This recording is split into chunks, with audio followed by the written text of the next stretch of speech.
আসসালামু আলাইকুম। আমি জান্নাত হিমু আপনাদের সাথে আছি।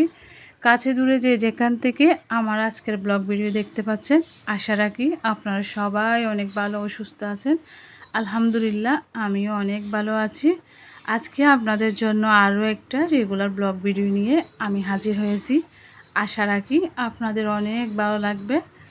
তো আমি রান্নাঘরের ক্যাবিনেট কিভাবে পরিষ্কার করি, আমার যেহেতু রান্নাঘরে ক্যাবিনেট লাগানো আছে, এটা নিয়ে আপনাদের জন্য একটা ভিডিও সাজিয়েছি। আশা করি আপনাদের অনেক ভালো লাগবে। তো ভিডিওটা শুরু করেছি হচ্ছে একদম সকাল থেকে। দেখতে পাচ্ছেন আমি আমার একটা ছোট্ট ব্যাংক আছে, ওই ব্যাংকে আমি প্রতিদিন চেষ্টা করি 10 টাকা, 5 টাকা, 50 টাকা, 100 টাকা থেকে শুরু করে যা রাখতে পারি। ছোটো সঞ্চয় একদিন অনেক বড় কাজে আসে। হয়তো আমরা চিন্তা ভাবনা করি 1000 টাকা রাখবো, না হয় 5 টাকা, 10 টাকা, 50 টাকা, এগুলো দিয়ে কী হবে বা হবে। তো যার কারণে আসলে 500 টাকা, 1000 টাকা তো রাখা কখনোই হয়ে ওঠে না। তো আমি এর জন্য চেষ্টা করি 50, 100 করে যা পারি প্রত্যেক দিন রাখার জন্য। একদিন এটা আমার ফ্যামিলির জন্য বা সবার জন্য অনেক বড় একটা কাজে আসে।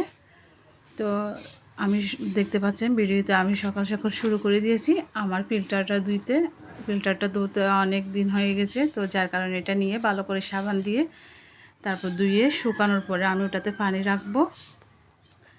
তো হচ্ছে আমি চলে আসলাম আমার ক্যাবিনেটটা পরিষ্কার করার জন্য। দেখতে পাচ্ছেন এখানে কতগুলো ময়লা হয়েছে। আসলে প্রতি সপ্তাহে চেষ্টা করি এটা এখানে পরিষ্কার করার জন্য, একটা একটা করে করি। বাকিগুলা করলে হয়তো আপনাদের সাথে কোনো একদিন এটা শেয়ার করব। আজকে হচ্ছে আমি একদম নিচের ক্যাবিনেট যেগুলো আছে চুলার নিচে ওগুলাই পরিষ্কার করতেছি। এখানে হচ্ছে তেলাপোকার ওষুধ দেওয়ানো হয় বা চক আছে না, চকগুলা দিই, পাউডার দিই। তারপরও কিছুদিন পর এরা এসে এখানে ময়লা করে ফেলে, তো কিছু করার নেই। তো আর নিজের থেকে পরিষ্কার করতে হয়। এখানে যেহেতু আমি চালের ড্রামটা রাখি, তারপর হচ্ছে যে পেঁয়াজ, আলু যা যা আছে এগুলো রাখা হয়। এখানে হাঁড়ি পাতিলও রাখি, রান্না করে যেগুলো রেগুলার আমি রান্না করি ওই হাঁড়ি পাতিলগুলো এখানে রাখা হয়। তো এখানে ময়লাটাও বেশি হয়। তারপর হচ্ছে আমি এটা ভালো করে একটা শুকনো কাপড় দিয়ে মুছে, তারপর হচ্ছে এটা আমি একটা ভিজা কাপড় দিয়ে মুছে দিব। এখানে কতগুলো যে ময়লা হয়েছে বোঝাতে পারবো না। আমি এর আগে আরও বেশগুলো ফেলে দিছি, আপনাদের সাথে শেয়ার করতেছি কম যেগুলো আছে এগুলা। ক্যাবিনেট না থাকলে আসলে আমার মনে হয় অনেক ভালো। ক্যাবিনেটটা হচ্ছে আরও ময়লা বেশি হয়। ক্যাবিনেট না থাকলে হচ্ছে ঝাড়ু দিয়ে প্রতিদিন যদি ঝাড়ু দেওয়া হয় আর অতগুলো ময়লা হতে পারে না। আর তেলাপোকা বা টিকটিকি ওরাও এখানে বাসা বাঁধতে পারে না। তো ক্যাবিনেট থাকার কারণে ওদের সুবিধাটাও বেশি, আবার আমাদের কষ্টটা বেশি। তো যাই হোক, করতে তো হবে, যখন ক্যাবিনেট করাইছি শখের বসে পরিষ্কার তো রাখতে হবে। তারপর হচ্ছে আমি সুন্দর করে এটা ঝেড়ে মুছে এখানে কিছুক্ষণ হচ্ছে শুকানোর জন্য দরজাগুলো খোলা রাখবো। শুকাই গেলে হচ্ছে আমি যেগুলা জিনিস থাকে ওগুলা আবার সুন্দর করে এখানে গুছাই রেখে দিব। রান্নাঘরটা হয়তো আমার ছোটো হতে পারে, কিন্তু তার কাজের অভাব নাই। প্রতিদিন পরিষ্কার করি, আবার প্রতিদিনই ময়লা হয়ে যায়। পরিষ্কার করার পরে হচ্ছে আর ইচ্ছে করে না একদম যাতে এখানে রান্না করি বা ময়লা করি, কিন্তু করতে তো হবে। বাচ্চা কাচ্চা নিয়ে খাবোটা কি। আমার মতো হচ্ছে ক্যাবিনেটটা না দিয়ে থাক দিলে অনেক ভালো। থাক দিলে হয় এখানে মশা মাছি বা তেলাপোকা টিকটিকি কোনো কিছু বাসা বাঁধতে পারে না। ক্যাবিনেট হইলেও ওরা সুযোগ সুবিধা বেশি পায়, ওদের হচ্ছে মানে জায়গাটাও বেশি করে নেয়, ময়লাটাও বেশি করে। থাক দিলে হচ্ছে ডেইলি মোছা যায়, পরিষ্কার করা যায়, ওখানে আর কোনো কিছু থাকতে পারে না। হয়তো দেখতে ক্যাবিনেটটা সুন্দর, কিন্তু আসলে ক্যাবিনেটের মধ্যে যা ময়লা করতে পারে করে। তারপর হচ্ছে আমি আমার সুন্দর করে ডেকচি হাঁড়ি পাতিল সবগুলা রেখে দিব। এগুলো হচ্ছে আমার রেগুলার ইউজ করা হাঁড়ি পাতিল। তারপর হচ্ছে আমার পেঁয়াজটা শেষ হয়ে গেছিলো, আমি ওটাও ওখানে খুলে রেখে দিচ্ছি, এটাও ওখানে রাখি।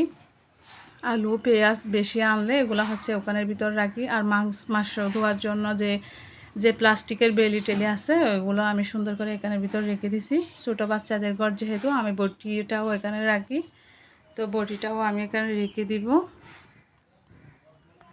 আমার বাচ্চাদের হচ্ছে আমি খাওয়াই দাওয়াই, তারপর আমি এই কাজটাতে লেগে পড়েছি, যেহেতু এটাতে সময় লাগে বেশিক্ষণ। তো বাচ্চাদেরকে হচ্ছে আগে এই জন্য খাওয়াই দিয়ে আসছি। তারপর হচ্ছে এখানে আমার চুলার যে একটা বয়ম আছে ওটাও এখানে রাখি। শুকনো যেতগুলো খাবার থাকে এগুলা চেষ্টা করি ক্যাবিনেটের ভিতর রাখি যাতে বাইরে দেখা না যায়। তো আমি এগুলো সুন্দর করে গুছাই ফেলছি। এই তো আমার ক্যাবিনেটের একদম এটা ফাইনাল লুক, পরিষ্কার হয়ে গেছে একদম। পরিষ্কার করার 2-3 দিন পরে আবার দেখব এতগুলো ময়লা হয়ে গেছে। যখন ময়লা হয়ে যায় অনেক সময় তখনই পরিষ্কার করে ফেলি। আবার মাঝে মধ্যে ভালো না লাগলে তখন করি না। আমার হচ্ছে ক্যাবিনেটটা এখন শেষ। এটা হচ্ছে 2 পার্টের ক্যাবিনেট। এটা দেখতে হয়তো ছোটো লাগতেছে কিন্তু অনেক বড় আছে, এটা অনেক জায়গা অনেক কিছু রাখা যায়। তো দেখতে পাচ্ছেন এগুলো হচ্ছে আমার কাঠ দিয়ে বানানো। ঘরে যখন আমরা নতুন বাসায় আসছিলাম তখন হচ্ছে এগুলো করানো হয়েছে। উপরেরগুলো কোনো একদিন পরিষ্কার করলে হয়তো শেয়ার করব। এগুলো হচ্ছে পরিষ্কার করতে অনেক সময় লাগে, একটা একটা করে করি। এটা হচ্ছে আমার উপরের ক্যাবিনেটগুলো। এখানেও হচ্ছে অনেক জিনিসপত্র রাখা আছে, এখনও গোছালো হয়ে আছে, কিছু মনে করবেন না। তো এগুলো কোনো এক সময় পরিষ্কার করে নিব। এখানে অনেক রান্নার যে বেশি বেশি করে মরিচ, তারপর হলুদ চূড়ানো হয়, এগুলো হচ্ছে এখানে রাখি।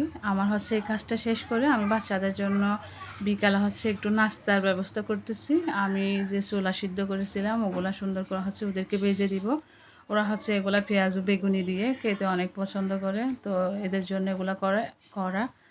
তারপর হচ্ছে আমি ভালো করে ভেজে নেড়েচেড়ে হচ্ছে আলুটা দিয়ে তারপর এটা ঢাকনা দিয়ে দিব। আমার ভিডিওর কোনো অংশ যদি আপনাদের থেকে ভালো লেগে থাকে তাহলে অবশ্যই একটা লাইক দিয়ে দেখবেন। আমার ভিডিওতে যদি কোনো ভুল ত্রুটি হয়ে থাকে অবশ্যই ক্ষমা ও সুন্দর দৃষ্টিতে দেখবেন। আল্লাহ হাফেজ, আসসালামু